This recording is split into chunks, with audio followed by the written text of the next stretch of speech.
I don't give a damn کہ اسلام آباد میں کیا لڑائی ہو رہا ہے بھائی، میرا اس سے کوئی تعلق ہی نہیں ہے. آپ جیسے آنریبل وکلا تو کہہ رہے تھے کہ زندہ ہے وکلا، چیف تیرے جانثار بے شمار آزادی ریاست ہوگی ماں کی طرح، ریاست ہوگی ماں کی طرح، ریاست بن گیا باپ کی طرح. اور اس میں بڑا ہاتھ چیف جسٹس افتخار چودھری کی عدالت کی مائنڈ سیٹ ہے. مانے پارلیمان پہ مسلسل حملہ آور رہا ہے یہ ادارہ، اور آپ اس کے آزادی کے نام پہ اتنا طاقت دلوائے ہیں ان کو کہ آئین ان کی مرضی، ہماری مرضی نہیں. میں اپنا تقریر میں سب سے پہلے اس بات پہ شروع کرنا چاہ رہا تھا کہ جو میرا بلوچستان کے وکلا کے ساتھ خاص طور پہ اٹیچمنٹ ہے، وہ ایک ایسا اٹیچمنٹ ہے جو نہ کوئی سیاستدان کلیم کر سکتا ہے، نہ کوئی دوسرا ادارہ کلیم کر سکتا ہے. مجھے آج تک یاد ہے کہ جب میں اسی بلوچستان کے میں آیا تھا، اس دہشت گردی کا واقعہ کے بعد، جب ایک پورا generation of lawyers in Balochistan were assassinated in one fell swoop. And یہ تھے the great lawyers of Balochistan. یہ وہ لوگ تھے جنہوں آمرانہ دور میں آمریت کا مقابلہ کیا، جو بلوچستان کے آواز تھے، جو بلوچستان کی تاریخ جانتے تھے، پاکستان کی تاریخ جانتے تھے. وہ آج کی نہیں، مسلسل آتے رہے. اور افسوس کے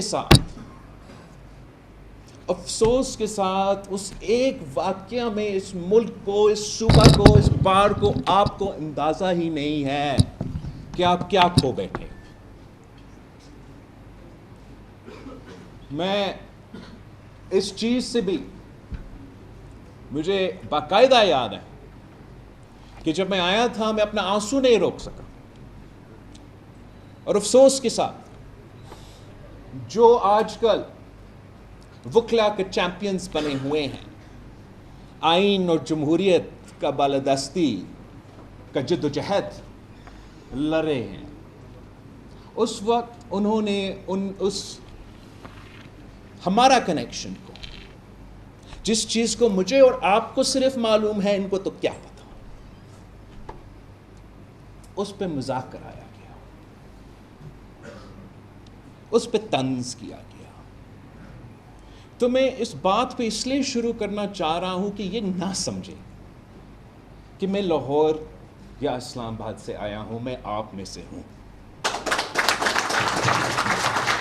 میرا خاندان کا، میرا جماعت کا سفر نو کانفیڈنس موشن اور کٹ پتلی خان سے شروع نہیں ہوتا. اگر آپ کا یادداشت اور آپ کا جمہوری جدوجہد 2021 یا 2 یا جب بھی عدم اعتماد آئے، اگر وہاں سے شروع ہوتا ہے، میرا معذرت، آپ کو کچھ نہیں معلوم. ہم یہ خونی جدوجہد جو آگ اور خون کے دریا سے طے کے 3 نسلوں سے کرتے آ رہے ہیں، یہ کوئی بندوق کا انقلاب نہیں رہا. کوئی چیز ایک دن میں نہیں ہوا، ایک سال میں نہیں ہوا. آپ جس 1973 کانسٹیٹیوشن کی بات کر رہے ہو، جس کی بنیاد بالکل قائد عوام شہید ذوالفقار علی بھٹو نے رکھا، جس پہ آج تو پورا کنسنسس ہے کہ ملک کی اگر کوئی نہ کوئی کہ کانسیپٹ ہے، بیسک سٹرکچر ہے، تو وہ ہے. اسی 1973 کی آئین کی بحالی شہید محترمہ بینظیر بھٹو کی زندگی کی سیاسی جدوجہد کا مقصد تھی. وہ جدوجہد وہ 30 سال لڑتی رہی، 2 دفعہ ملک کے وزیر اعظم بنی. وہ خواب پورا نہیں کر سکی. جس 2006 سے ڈاکیومنٹ چارٹر ڈیموکریسی جس کا آپ کا ذکر آپ ابھی کر رہے تھے، اسی ڈاکیومنٹ کے نتیجے میں ہمیں 18ویں ترمیم ملا، جس کا مقصد ایک 1973 کانسٹیٹیوشن کا بحالی، اور دوسرا جو کالا قوانین ہے، عامر کے کیے گئے قوانین جس میں کسی جج میں ہمت نہیں تھا کہ وہ ڈکلیئر کرے کہ یہ غیر آئینی ہے یا غیر قانونی ہے۔ میں تو حیران ہوں، اپنے ریفرینڈم، ضیاء الحق کا ریفرینڈم آئین کا کون سا شک کے خاطر؟ اب اسی 1973 کی آئین کو ہم نے بحال کیا چارٹر آف ڈیموکریسی کے تھرو، اور جو ہم نے دیکھا اس 3 نسلوں کی جدوجہد میں، جب قائد عوام شہید ذوالفقار علی بھٹو کو پھانسی پہ چڑھایا گیا اور میرے جماعت کے کارکن کو، مختلف جماعت کے کارکن کو نشانہ بنایا گیا، تو اس زمانے میں ہم ان عدالت سے گزرے، اور ایسے نہیں گزرے، ہم ان عدالت سے ایسے گزرے کہ جو بھی آپ پاکستان پیپلز پارٹی کا بڑا آدمی آج دیکھیں گے نا، انہوں نے اس زمانوں میں جب شہید محترمہ بے نظیر بھٹو سکھر جیل کے 50% گرمی میں قید تھی، جمہوریت کی بحال کرنے کے لیے، اسی آئین کے بحالی کے لیے، جس کو آج تو پی ٹی آئی کو زیادہ معلوم ہے مجھ سے، اسی ٹائم پہ آپ کے یہ سیاسی لوگ ظلم بھگت رہے تھے، اندر سے یہ کورٹ کا نظام جانتے۔ اس کے بعد ہم نے 90 کا دہائی دیکھا۔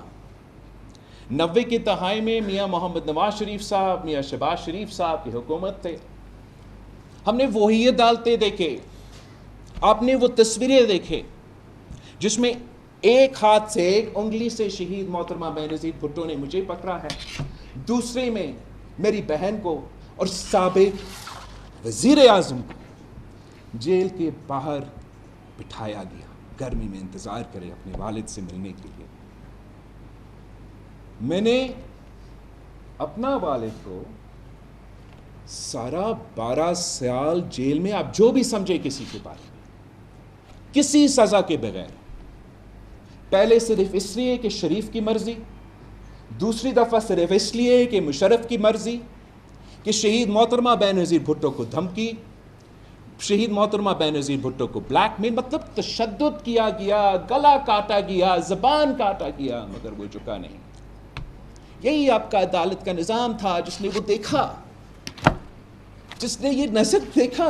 نثار کھورو صاحب، پاکستان پیپلز پارٹی کا تاج حیدر، وہ خون سے دھوئے ہوئے شلوار قمیص، سینیٹر آصف علی زرداری اس وقت کا پریس کے سامنے لکھ رہے تھے، کہاں تھا کمپلیٹ جسٹس؟ وہ صدر پاکستان بنتا ہے، وہ تمام کیسز کو 5 سال کے لیے نہیں سنا جا سکتا امیونٹی کی وجہ سے، whatever۔ NRO کیس میں سارے افتخار چودھری نے ڈبل جیپٹی کے باوجود بحال کیے۔ افتخار چودھری کی موجودگی میں، میاں محمد نواز شریف صاحب کی موجودگی میں، وہ تمام کیسز سے باعزت بری۔ اب میں وہ کاغذی باعزت بری کے ساتھ کروں تو کیا کروں؟ میرا بچپن کا زندگی واپس دے گا تو کون دے گا؟ یہ کوئی مذاق ہے؟ یہ میرے ساتھ ہو سکتا ہے، میں نواسا ہوں قائد عوام کا، بی بی کا بیٹا ہوں، صدر کا بیٹا ہوں، مگر میرے رگوں میں آپ جیسا خون ہے بھائی، تو میرے ساتھ یہ ہوتا آ رہا ہے۔ اور معذرت کے ساتھ آپ کا جو لائرز موومنٹ تھا، آپ کا جو چیف جسٹس افتخار چودھری تھا، اس کا جنرل کیانی جب وہ ISI کا چیف تھا، جنرل پاشا جب وہ ISI کا چیف تھا، یہ مکمکا بنا کہ اگر چارٹر آف ڈیموکریسی لاگو ہوگا، اگر ہم 1973 کے آئین کو اصل صورت میں بحال کریں گے تو اسٹیٹس کو کا کیا ہوگا، ہمارا کنٹرول ڈیموکریسی کا کیا ہوگا۔ اگر یہ لوگ 58(2) بھی آئین سے نکالیں گے تو آپ چیف جسٹس افتخار چودھری کو دے دیں۔ اگر یہ ان کو سیاست سے الگ رکھنا ہے تو کسی نہ کسی بہانے پہ 63 کے پہ نا اہل کر دیں. پورا آزاد عدلیت نے، آزاد عدلیہ نے ہمارا جمہوریت میں، ہمارا جمہوری سفر میں 30 سال کی جد و جہد کرنے کے بعد 18ویں ترمیم اور 1973 کی بحالی کے بعد یہ ماشاءاللہ ایسے پریسیڈنٹس ڈالے. آپ تو کانسٹیٹیوشن کی فری میڈیا اینڈ پریس تو میرا چارٹر ڈیموکریسی میں بھی ہے مگر کانسٹیٹیوشن میں بھی ہے. بالکل مانتا ہوں کہ آج تو بہت برا حالات ہے مگر مجھے تو لگا کہ تب بھی بہت برا حالات تھا کہ ایک ایسا فرعون بیٹھا تھا جس کے خلاف آپ بول ہی نہیں سکتے تھے. مطلب کنٹیمپٹ آف کورٹ کا ڈیفینیشن آپ لوگ مجھے بتائیں. میں تو وکیل نہیں ہوں، غلطی مجھ سے ہوا. میں ہسٹری اور پالیٹکس پڑھا جہاں میرا نانا نے وکلا بن کے یہ کام کیا. آپ مجھے یہ سمجھائے کہ کنٹیمپٹ آف کورٹ کا مقصد یہ ہے کہ آپ کسی جج کے خلاف کوئی بولے تو آپ کو زندگی بھر کا سزا ملے گا. یہ فریڈم آف دا اسپیچ ہے کہ آپ کوئی فیصلہ دے، آپ کسی وزیر اعظم کو نکالے، آپ 18ویں ترمیم کو 19ویں ترمیم میں تبدیل کرے اور ہم چو تک نہ کر سکیں. آپ کا میڈیا چینلز پہ کسی اینکر کے آپ کے فیصلے کے بارے میں کوئی غلط تبصرہ ہو، وہ ڈیم فنڈ کا زمانہ یاد کرو. مطلب آپ اگر اپنا پیسہ خود چیریٹی میں نہیں دینا چاہتا تو آپ کو کنٹیمپٹ پہ، آپ کے بزنسز پہ، مطلب یہ مذاق. I have not come to you for any specific person. I don't give a damn کہ اسلام آباد میں کیا لڑائی ہو رہا ہے بھائی. میرا اس سے کوئی تعلق ہی نہیں ہے، نہ ماضی سے کوئی تعلق تھا. آپ نے پوچھا کہ 18ویں ترمیم کے وقت پہ آپ نے یہ کیوں نہیں کیا؟ کرنا چاہ رہا تھا بھائی. آپ جیسے آنریبل وکلا تو کہہ رہے تھے کہ زندہ ہے وکلا، چیف تیرے جان نثار، بے شمار بے شمار آزادی ریاست ہوگی، ماں کی طرح ریاست ہوگی، ماں کی طرح. ریاست بن گیا باپ کی طرح، اور اس میں بڑا بڑا ہاتھ چیف جسٹس افتخار چودھری کی عدالت کی مائنڈ سیٹ ہے. مانے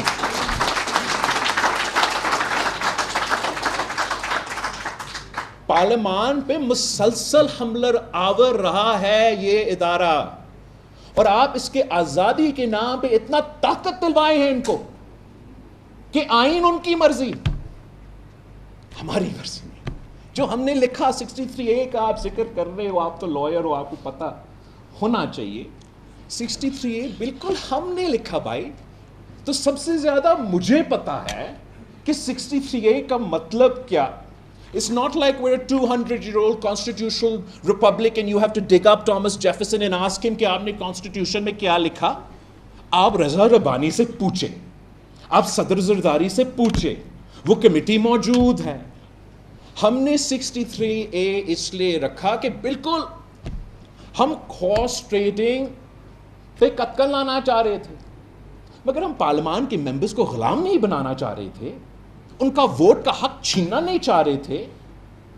ہم نے what آپ مجھے بتائے، آپ وکلا ہو، before any interpretation is given, any court gives any interpretation, سب سے پہلی اہمیت یہ نہیں ہے کہ پلین میننگ، کہ جو پڑھا ہے، جو لکھا ہوا ہے، جو آپ پڑھتے ہو، وہ جو پلین میننگ ہے، that is what the constitution means.